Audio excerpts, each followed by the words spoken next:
So we're continuing Siman Ches in Hilchas Niddah. Just a quick review of some of the halachos we did last time regarding Ein Tovlim Bekelim.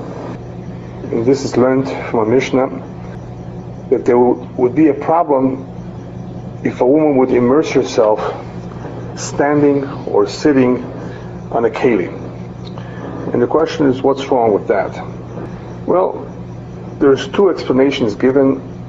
One explanation has to do with the fear that she may have if she were to be standing on something, that she may fall. The other one is because of something called Gzeros Mechatzois that the Rabbi brings down, that there is a concern that people may make a mistake and think that since in Merchatzois and bathhouses they do have places to sit, and those places to sit are made from clay adoma, which is like clay cheres, they may come to confuse it and do the same in a mikveh. And of course in a mikveh that would not be permissible. The Mechaber brings down both ideas. He says that Ein Tovlim Bekelim in general, ולא על גבי ניסורים שרויים למדרסות ולא על שום כלי דרויו הרוי למדרס ותתבול משום גזירת מחצות של כלים. So he brings down that we're dealing with something that is mekabel tuma, but the other issue would be that she may not do a proper tevilah.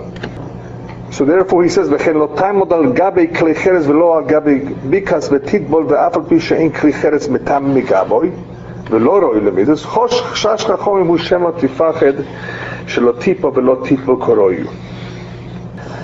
But then the Mechaber towards the end mentions about shlivois. Shlivois shel eitz, which are steps, like a step ladder that is made of wood, even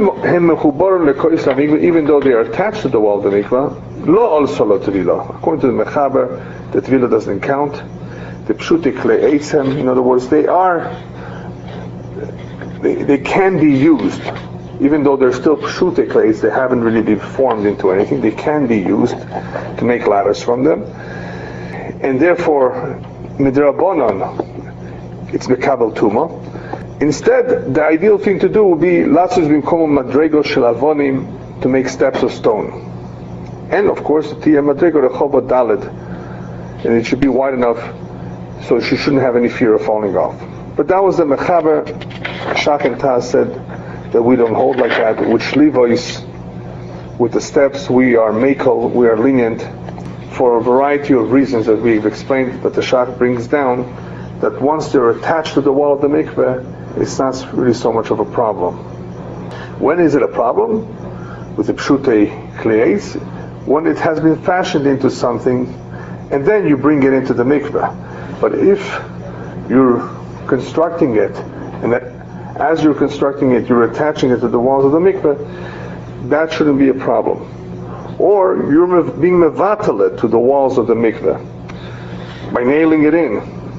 That should not be a problem either. We spoke about not being toivel in a place where at the very bottom there's teat, there's mud, mishum chatzitza, unless she puts something on top of the mud. And that something, of course, cannot be a keli, and that's what Mechaber says, that she should put zemoiras, b'chayoytze bohem. Davar she'eno mekabel shum tuma. Vim tovlo, if she still went ahead and immersed herself without putting anything there on top of the mud, what would be the problem? We said already before that even if there's mud, she gets to the mud as she's going towards the mikveh, she's stepping inside, she's already immersing in the water. So what could be the problem with this? In the same way that we were mounted to take a whole bed and be toivel in the mikveh, the legs of the bed are going inside. Before they reach the mud, they already have reached the water. So what could be the problem here? So the Mechaber apparently feels that maybe in this case the mud gets stuck between the fingers it's more of a problem here. And especially if we would be talking about titayoven. Titayoven is a thicker mud that really gets stuck. If we're talking about a very soft mud, there's definitely no problem. So then he's assuming that the water doesn't get between the fingers and toes as she's going down. Yeah. Why does he make that assumption? If the bed, we say it hits the water before it hits the teeth at the bottom, right? Right. Therefore the bed is okay. He's saying maybe the mud gets stuck between the fingers and toes. Mm-hmm. That means he's saying that it doesn't get into those spaces as she's going. In other words, the mud sticks much more between the fingers. No, it means the water didn't get there first. Yeah, somehow. Somehow the water is not getting there. Why does he make the assumption the water is not getting there first? Yeah. It could be that. Otherwise it would fit the same thing. Exactly, yeah. That's the question. Why is it being machmer over here? It could be perhaps that the fingers are pretty closed. Right. So they have to open up. The water really does not necessarily get there as quickly as it may get to other parts of the body. There also could be mud as she's stepping down. That's what I was thinking. As she's stepping down into the mikveh, before there's enough water to get to the feet. But anyway, we hold that it's okay for the same reason that we gave by a mita, a bed that is being immersed, that the waters get to the feet of the bed first before the mud does. And therefore, the Shach also says that is why we are makel to immerse in the naharas, in the rivers, even though there may be some tit there, that this kind of a tit is not a chatzitza. Therefore does not present a problem. Alright, then we spoke about the form of immersion. In other words, how should a woman immerse herself into the mikveh? How she should do it. In other words, she should not bend too much. She should not stand up too straight. She needs to expose all her body to the water. And if she does not do it properly, then she may have certain spots in her body that are not exposed to the water. And Mechaber brings down that if she did not do it right, Yesh Misha or Mishala also, even though we don't hold like that, we're Mekel in this case, still, it's interesting to note that it can make a difference. There are certain folds in the body, and there's certain parts of the body that may not be exposed to the water unless she goes down in a certain way, which the Mechaber describes in what position she's supposed to go down. Now, if you noticed, the next seif after that is very much related to this seif, because in the next seif, the Mechaber says that the mikveh ideally should have the height a little bit above her navel, belly button there. How much? A zeret, lefachot. At least a zeret, which is the span between the thumb and the pinky. What will that accomplish? When you have that height of water, then she can go down straight, right? And by the time she's ready to dip, a lot of water has already come up to cover most of her body. If there's less than that, she may have to bend down much more in order to be covered completely by water. So that is the point over here, is that in order for the water to get everywhere, including all the folds, it has to be that she doesn't overdo it. In other words, doesn't bend too much, doesn't stand straight, completely straight, in a rigid way, because then she's concealing certain parts of her body. Obviously, if the mikveh is very, very low, the Mechaber says that the way to do it is ponel v'gufa kvushim bekarka. In other words, if she's completely laying down flat on the ground and the water cover her, shapi dummy, that would be fine. Alright, then we went on to explain about not closing her mouth too tight, not shutting her eyes or opening them up too tight, too much. All of these are concern. And even though water doesn't have to go inside the eyes or inside the mouth, we did learn that these are places that water should be able to go in if possible. We're not talking about a mokum bolua in the goof. We're not talking about a place that is completely hidden within the body, a cavity of sorts, where water could never get there, which we'll talk a little bit about later on. That there are certain parts of the body that don't have the requirements. Chatzitza would not pose a problem in those areas, only because they're bolua, they're inside the body. Whereas Basar storim, as it is called, or Basar kmotim, those that are concealed, but they're close enough to the outside, water can get to them. Like imagine the nostrils, just on the surface, a little bit. It's inside, or the ear, just a little bit inside, or the mouth. Even though it's inside, it's closed, but it's close to the outside. It's close enough to the outside that it's called Basar storim and not called mokum bolua. So there's a big difference between mokum bolua and Basar storim as far as if the waters have to get there or not. Alright, we're holding in Seif Mem. This is a very important Seif. When a woman goes down to the mikveh, she has to make sure that there is an adult woman who is standing outside watching her as she goes in. What's an adult? Older than 12 years. At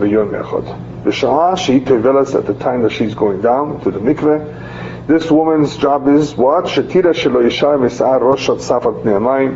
job is to make sure that no hair is floating above the water, because if that would happen, she's not doing the job right. The tefillah doesn't count. What happens if she has no one? She's all by herself. She has no one to be there next to her. Or if it's at night, where the person may not see. One way to do it is she should bind her hair with some woolen string, or with some string that's on her head, as long as she loosens them up. Whether it's a ribbon or a string, it has to be loose. Or using hollow, chains of all kinds of strings that are hollow. Or she can also tie the hair with a cloth that is loose. Either way, whatever it is, it has to be loose. And in this way, she makes sure that the hair is inside the water. Now, this is a very important halacha because it relates to the way, things are done today. There's a mikvah lady that not only makes sure that the hair is all in the water, but everything else is right. So why doesn't he say the rest of it? Well, that's the next Siman. Okay. Yeah. So here we're talking about, even though we're talking about chatzitzas, this is an area that is quite possible, the hair, that may pose a problem if she's on her own, especially if she has long hair. If she has no hair, it's not a problem. So that's the one example that the Mechaber brings down over here that can be a problem if there's nobody out there to help her. What if there's only a Goya?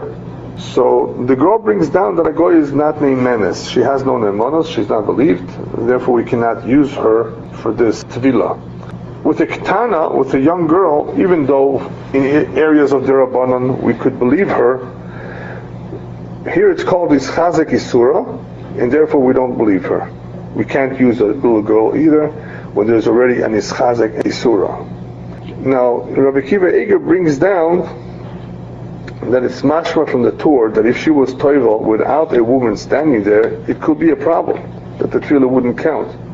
But it's brought down in the name of the Marshak that as long as she did grab her hair in her hands and she made sure to immerse completely under the water and then let go the hair, of course, she can do so b'shat dachak when she has no other choice. She just has to be extra careful. The next seif, let's say she has her baby with her, and she puts the baby on her back in such a way where he's hanging from her back. Shehi arumo, when she's naked, v'tovlo, and she immersed. Lo also lo tevila, the tevila doesn't count. Shema hoyotit beragle atinok. There could have been some dirt, some mud in the feet of the tinok, or biyodov, or in his hands. V'nidbak be'imo, and that got stuck to the mother. V'chotzatz b'sh'as tefila, and it was a chatzitza at the time of tefila. V'achar she'also nafal, and it could be that after she came out of the water, it fell off, because now she doesn't see anything, so she doesn't have reason to suspect. But we suspect that it was there from the beginning, and therefore having a baby with her would be a problem. Some say that that's only when she actually gave something to the baby, and therefore he got dirty. But who's to say that he had something all along? If she gave him something, it could be that somehow it stuck to her. But stam to say that something stuck to him, we're not choishish. Why? Because it could be that even if he had something on him, it could be that once he went down into the water rinsed it out. Apparently, since the poskim don't bring it, the Bach was mekel here. That's one of the reasons the Bach is mekel here, is because the poskim don't even bring down this halacha. So one could be mekel in this situation. Why would we make that doesn't make any sense to me, excuse me. Yes. Because we were concerned that her fingers and hands might have mud in it, and therefore that would be a chatzitza. Yeah. All the more so an infant who would not open its hands and feet automatically or know to do that. Yes. And considering infants run around in the dirt and do whatever, all the more so if we suspect her having a problem, we should suspect the infant.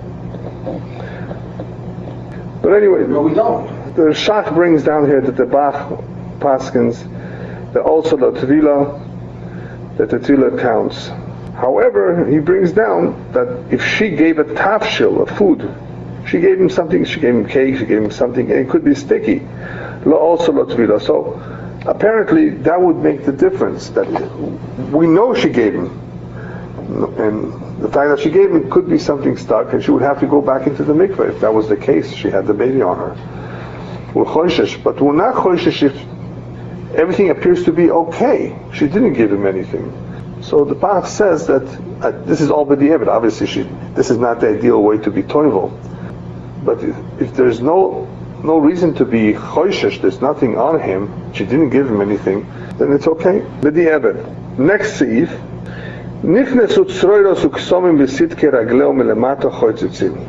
Let's say there was some pebbles or some little pieces of wood that got in between the cracks of her feet from the bottom.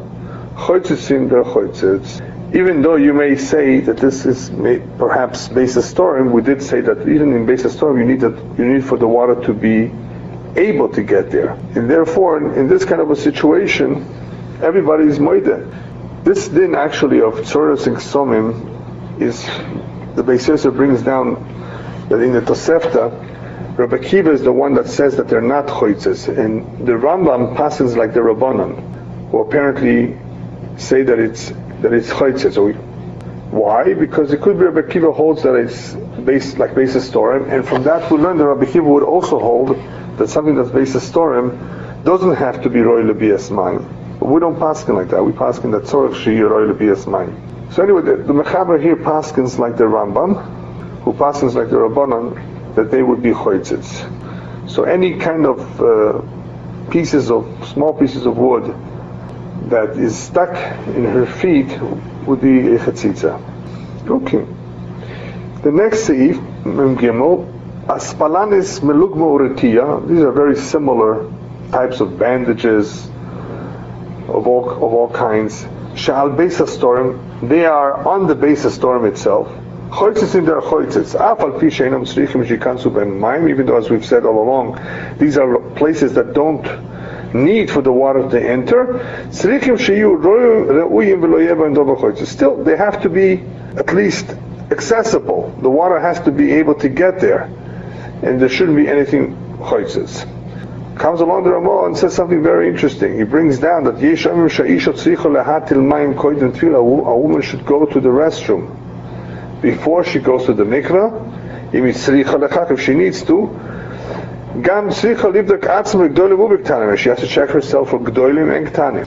Number 1 and number 2. For number 1 and number 2, I guess you can say, yeah. So she doesn't have to hold herself back, because then they may not be accessible for the water. In other words, if there's something there that she has not come out, it's like it's not royal for the water to enter. And likewise, she has to clean her nose. So even though this is based on storm, it has to be royal to be a Siman, and therefore she needs to clean it. Now, I was looking up over here, I was interested in this halacha for the following reason. We're talking about based on storm here for the most part.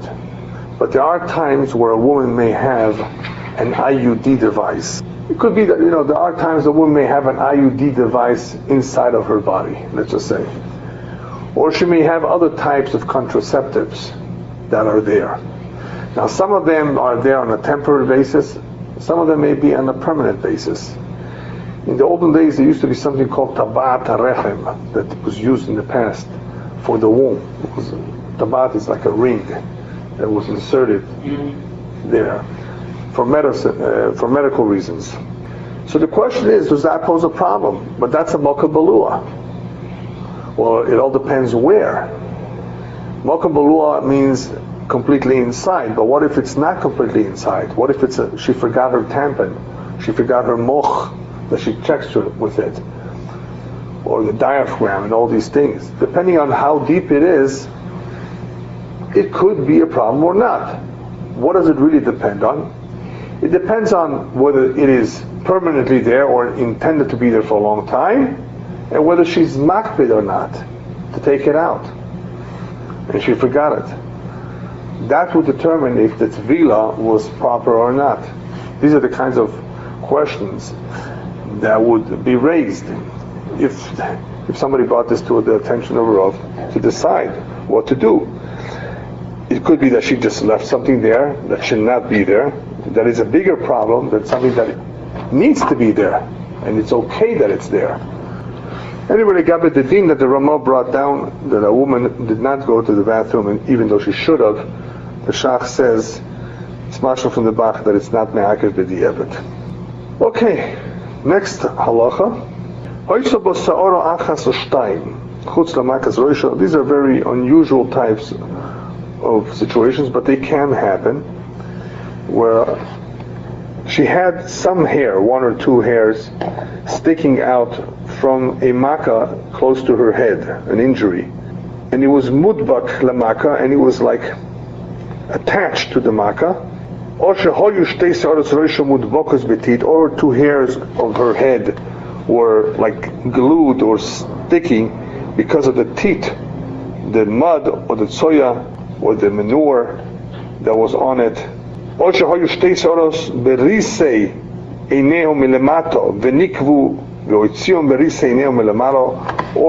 hairs of her bottom eyelashes were perforated and going through the eyelashes above her eyes. In other words, she has eyelashes below the eyes and eyelashes above her eyes. So it was like going through it. Or if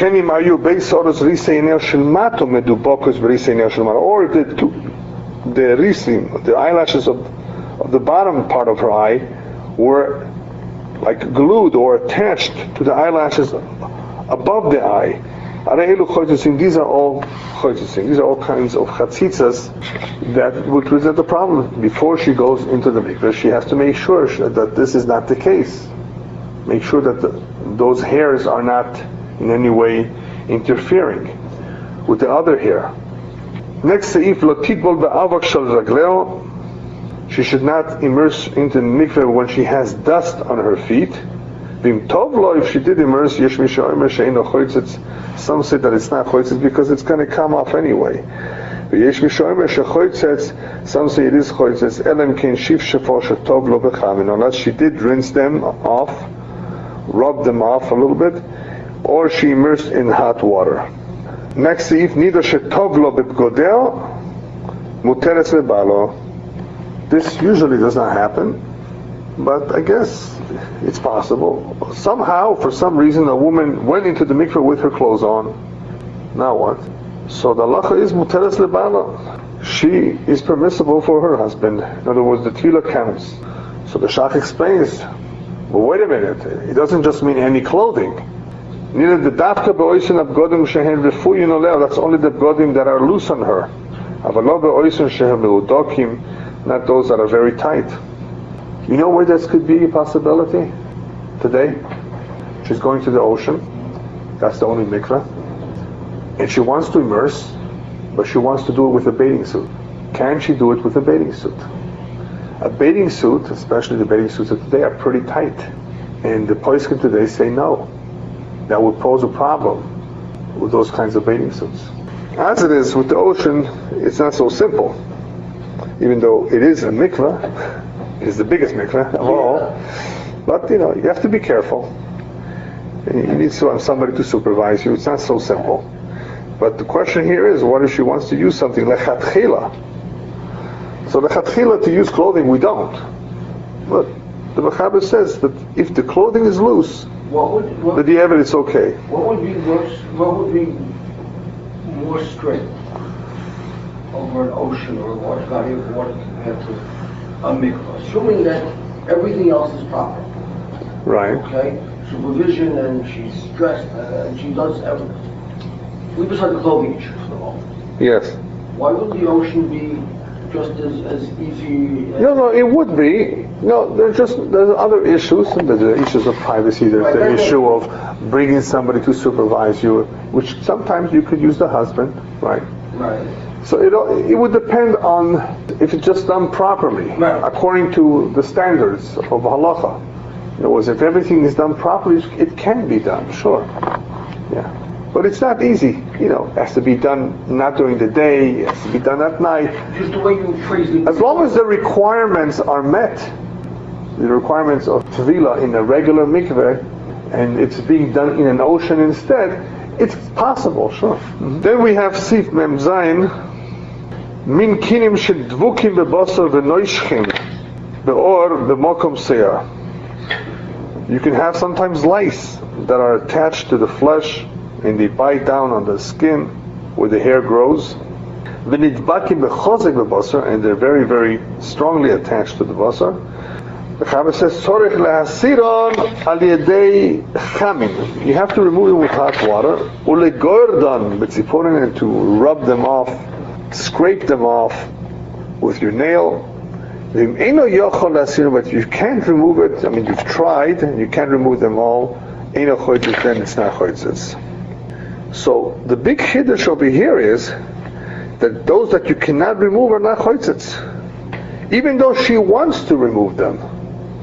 So the Gra says, because that's the way they are, that's the way they stick, and therefore she's probably not makpedes. She does her best, and that's all she needs to do. But the Kohanim bring down that there are dead lice or eggs. She should comb the hair, and she should remove as much as she can. So if a woman did in fact do her best to remove whatever she can, the sun left, we pass them that they're not choitzes. The last seif, or the Siman, Niddah shetov lo belo kavona. Very interesting halacha of a woman who was toivel without any kavona. Now, how could this happen? Either somebody pushed her in, her friend, her husband, or she fell in. That's what lo kavona means. In other words, there was no intent to go into the mikveh, and she needs to go into the mikveh. So the Mechaber says, let's say she fell into the water. Or it could be also Yore Deah, she went down to cool herself off. She had no intent to go into the mikveh. If everything else is okay, she's muteres for her husband. Some require her to redo the tevilah. So the Ramah says one should be machmir lechatchila. So what's going on over here? This is a big machlokes in the Gemara. Rav and Rabbi Yochanan. Rav says you don't need kavana in the tevilah. Rabbi Yochanan says you do need. And the Rashba brings down that according to Rabbi Yochanan, this would be me'akev min Torah. Halacha lemaisa, that Machlokes is also Machlokes Rishonim. The Rambam, the Smag, and the Ran hold like Rav, that you don't need Kavanah. The Rashba, Rabbi Yerucham, and the Rekeach hold like Rabbi Yochanan. The Shuchan Aruch passes like the Rambam to be Mekel, and the Ramah just says that you need to be Machmir. Now, when you learn this seif, you wonder if this has anything to do with mitzvahs tzrichas kavanah or not. There's a big machlokes about performing a mitzvah with intent or without the intent. Like blowing shofar, do you have to have in mind? I mean, what if you just blew it without thinking about the mitzvah? You were just practicing. So there's a big machlokes about mitzvahs. Do they require or do they need a kavanah? And there's two kinds of kavanas by mitzvah. There's the actual intent to blow, and there is also the kavanah of I'm doing a mitzvah, I'm fulfilling a mitzvah. Either way, we have a big machlokes regarding do mitzvahs require kavanah or not. Right? What happens if somebody slaughtered an animal without thinking about it, without having in mind that he was slaughtering? Somehow he threw a knife, somehow you were able to shecht just right. Anyway, so that's the question over there. So the Rambam brings down here, actually in the Gemara, Maseches Chulin, that this machlokes by Tvila, if it requires kavanah or not, is not the same machlokes that we have if mitzvah shlichus kavanah or not. Because Tvila and Shchita, which is what the Gemara over there speaks about in Chulin, are not an obligation in themselves. I don't have to be shoichet. I don't have to go into a mikvah. They in themselves, those actions are not a choiva, not an obligation. They are just machshirim ledavar acher. They enable me, they facilitate something else. Because the woman went into the mikvah, so now she's clean, she can be with her husband. Because I shechted, I can have this piece of meat now. Right? But there's no obligation for me to shecht. So those examples of Tvila and Shchita are very different than mitzvahs that we are obligated to perform, like shofar. In other words, the machlokes, whether mitzvahs shlichus kavanah or not, are in mitzvahs that we are mechuyev to perform. Yes, shofar is a mitzvah that we are mechuyev to perform. So you see, it's not the same question that we have there that we have here. In other words, those who hold here that the Tvila requires kavanah or not may hold differently in that other machlokes of if mitzvah shlichus kavanah or not. The two have nothing to do with each other. So in other words, it's two separate kinds of things. So we hold lemaisa that as long as everything was done properly, she's muteres lebalo. But obviously, one should be machmir, the Ramah says, and require of her to make another Tvila. Yesh Kosu, the Ramah goes on to say, Sheyesh le'isha liyos snu b'leil Tvilasa. This is another important detail in the Hilchas Tvila, that a woman should be very careful to be modest the night of her Tvila when she goes to the mikvah, not to let anybody know. V'chein nohagu hanoshim lehastir leil Tvilasam. That is the minig of the women to conceal the fact that they're going when they're going to the Tvila. Shelo leilach b'mehumo, not to go in a rush, that nobody should suspect that they're going. The kids should not ask about it, the kids should not figure out the husband could know.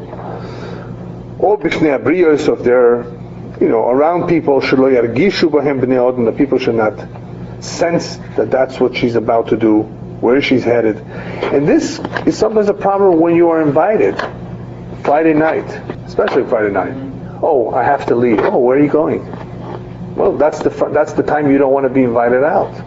Well, what if you're with your parents? I mean, you can't just say, well, we're not coming over tonight. You could do that too, but sometimes it's hard to get out of it. So you have to be creative. It doesn't mean that you have permission to reveal the fact. It's not proper. That's what he says over here, that the women need to conceal this fact that nobody. Whoever does not do so, was the curse that the Torah brings down of one who is with an animal applies here. It's a way of saying that this is a disgusting thing. Also, yesh lenoshim lizor ksheyotzes min atfila. When the women come out of the tefillah, they have to be careful sheyifga ba chaverta, that her friend should perhaps be the first one to meet up with her, but not that she should meet up with a dover tomed. Shelo yifga ba tchila dover tomed. She should not somehow meet, the first thing that she meets is an unclean animal, or oivet kachavim, or a goy. Imagine, she's clean, she's pure, she just went into the mikvah, she's going to be with her husband. A child could be conceived from this night. And for there to be something in between the tevilah and the husband is not something that we should minimize. In other words, if it's a davar tameh or kochavim, it wouldn't be a good thing. So she should be more careful when she goes out that she should not meet, should not encounter as the first thing a davar tameh or a nevi kochavim. This is a serious problem for people who have pets. Well, yes, if they have pets, yeah, but at least The first that meets you at the door is the dog. Seriously, or a cat. Yeah. I mean, we're joking. Well, that's why the first one here, that's why he says here it should be her friend. She should make sure that the first one to meet up with her should be chaverta. But in paguba dvorim elu, but if somehow anyway she meets up with these things, im yira shemaim. This is very interesting. If she's a God-fearing person, tachsov et titboil, she should go back into the mikveh. And later on, Seif Siman Reish Aleph, where he discusses imutar lehatil cham in the mikveh, if you're allowed to put hot water into the mikveh, or imutar lilchotz achar tefillah, or if you're allowed to take a bath after the tefillah itself. When one goes to the mikveh, it's not completely proper that he should take a shower afterwards, because he's saying like, oh, the mikveh is not good enough, it's not clean. If anything, we take a shower before we go into the mikveh, so we don't make the waters of the mikveh dirty. But it's not a problem. So it's just a question of whether it could be done or not. Okay, we're done with Siman Kuf Tzadik Ches.